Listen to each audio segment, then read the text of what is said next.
Some baby come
Nenge okumisika, okumisika mwana nayo.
Allez, je vais avancer, je vais avancer, allez, je vais avancer, je vais avancer, allez, je vais avancer, je vais avancer, allez, je vais avancer, je vais avancer, allez, je vais avancer, je vais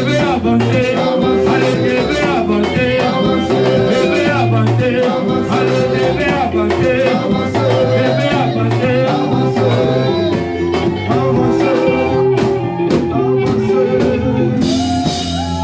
Acclame le roi des rois, acclame très fort. Et qui déjà pour sa gloire, Jésus-Christ est Seigneur. Alléluia. Acclame très fort les seigneurs. Bonne année. Bonne année. Bonne année. Alléluia. J'ai le privilège et l'honneur de vous annoncer que nous sommes en 2025. Nous sommes déjà en 2025. David disait, je ne mourrai pas, je vivrai. Tu n'es pas mort en 2024, tu ne mourras pas non plus en 2025. Parce que Dieu a déclaré, je ne mourrai pas. Tu peux ne pas mourir et vivre en souffrance. Tu peux ne pas mourir et continuer à vivre dans la schizophrénie, dans les problèmes, dans l'amertume. Mais David dit, je vivrai et j'annoncerai les œuvres de l'Éternel. Toi, tu n'échoueras pas en 2025. Alléluia.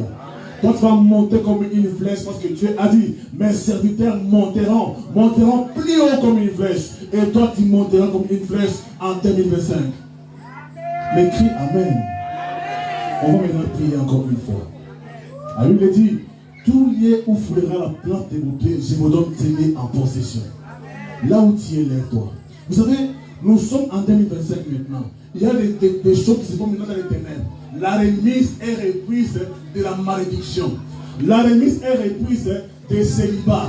La remise est reprise des pauvretés. La remise est reprise des chômages. Mais toi, tu ne vivras pas ça parce que tu es un enfant de Dieu. Alléluia.